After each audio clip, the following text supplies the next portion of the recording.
My dad is definitely hiding something from me. Every morning when I wake up and go downstairs, I see him washing his hands vigorously, as if he's trying really hard to get them clean. My dad and I are really close.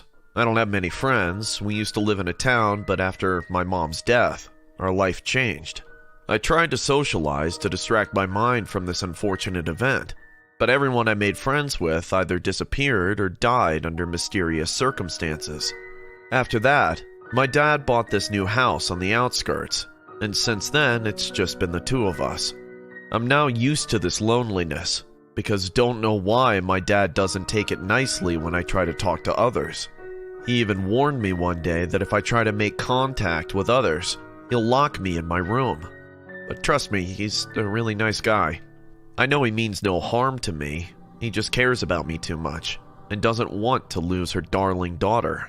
But with more time passing, a gut feeling is telling me that he's hiding something very sinister from me.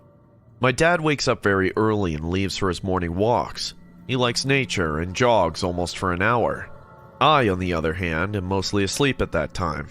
I wake up exactly when he returns home from his morning walks. As soon as he gets home, he goes to the kitchen sink and starts washing his hands. This is one of his habits, but this never made me feel weird until this morning. Today when I woke up and went downstairs, I noticed red stains on his hand. I don't know why, but I felt he had drops of blood on his hands. I'm starting to doubt him now. Why did he have blood on his hand? I wanted to ask him, but I couldn't gather the courage to do so. After washing them off, he made some delicious breakfast. I was surprised to see him behave as nothing happened, but I know he's doing something really bad in the name of those early morning walks. My suspicion grew stronger this evening. I was watching TV with my dad sitting in the living room when the news flashed. A truck driver was found dead near the Spring County woods. Cops are suspecting he was murdered in a very brutal way. Someone stabbed him to death and then snatched out his eyes. His truck was found at the highway near the woods. The forensic team said that the time of his death falls between 4 to 5 o'clock a.m. No one has the slightest idea why he went to the woods to stop his car at that hour. Did someone lure him into the woods to murder him that way? No one knows yet, but the police department is investigating on. Before I could see the entire news, my dad changed the channel as if it was making him nervous. I don't know what was going on inside his head. I'm starting to become scared of him now. My father didn't go for his morning walk today. I heard sirens of cop cars patrolling this entire area. I don't think my father can harm anyone. And why is he so scared to go out after this murder? I've decided to confront my dad today. The silence is killing me. Dad? You didn't go out for your morning walk today? Nope. But why? What does that have to do with you? Go eat your breakfast. No, I was just thinking it was a bit weird. That's why I asked. What's weird? You missed your morning walk. You never miss your morning walk. Molly, is there something you want to tell me? I noticed his face turning pale as he asked me this question. I don't know why my questions were making him so nervous. His entire behavior was changed after this murder was reported. Dad, I've been meaning to ask you something for a long time now, but I'm scared how you'll react. Are you scared of me, Molly? The way he asked me this, I realized how much my words shocked him. I mean, I am his world. He had made sure I was always under his care and love. I'm sure he could never believe that his loving daughter could ever suspect him. But I knew that I had to confront him now. The time has come because I've had enough. I wanted to ask him how Mom fell from the stairs. I wanted to ask him how my 3 friends went missing, and 2 were later found dead. 1 choked to death in the town dumpster, and the other drowned in the local lake. I wanted to ask what happened to my other friend. Where is he? Is he alive, or is he dead too? But before I could get all my answers, our doorbell rang. I noticed my dad's eyes getting wider in an unknown fear. He slowly walked to the door and opened it. A man dressed in formal was standing at our doorstep.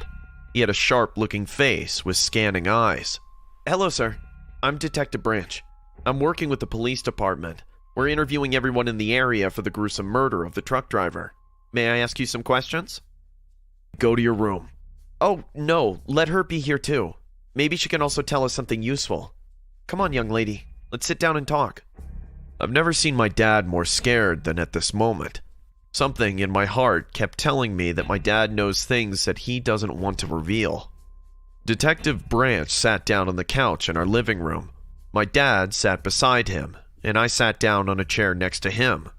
My heart was beating fast now. He looked at my dad and said, "So how long have you been living here?" 6 months. I see. How many members are there in your family?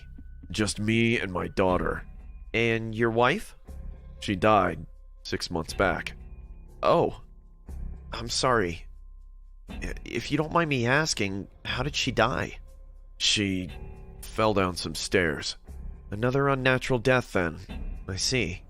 What do you mean by that, detective? I could see my dad getting impatient and angry with this man.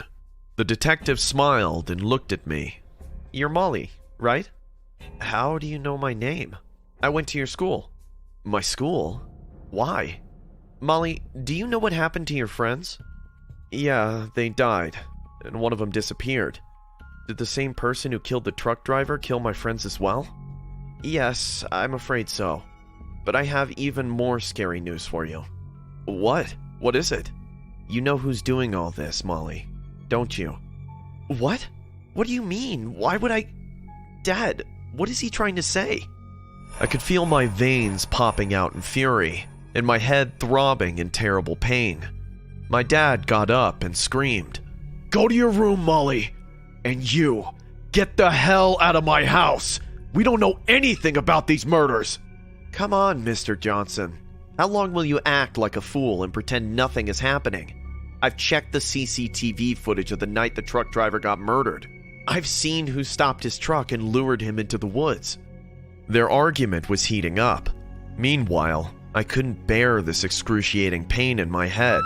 I jumped from my seat, screaming at the top of my lungs, and then everything went black. When I woke up, I saw the entire house was silent. My father was dragging something away. As my vision adjusted, I saw he was dragging the bloody corpse of the detective Branch into our basement. He had no eyes, just like the truck driver. Molly, you're awake. Go wash your hands now. We don't have much time. We have to leave right now. As I looked at my hands, I saw it was red with fresh blood, and I was holding something in my fist. I slowly opened it, and there they were, a pair of torn-out eyes lying in my hand. I calmed down and uttered to myself, "Don't worry, Molly. Dad is going to take care of you. He always does. He did after Mom died.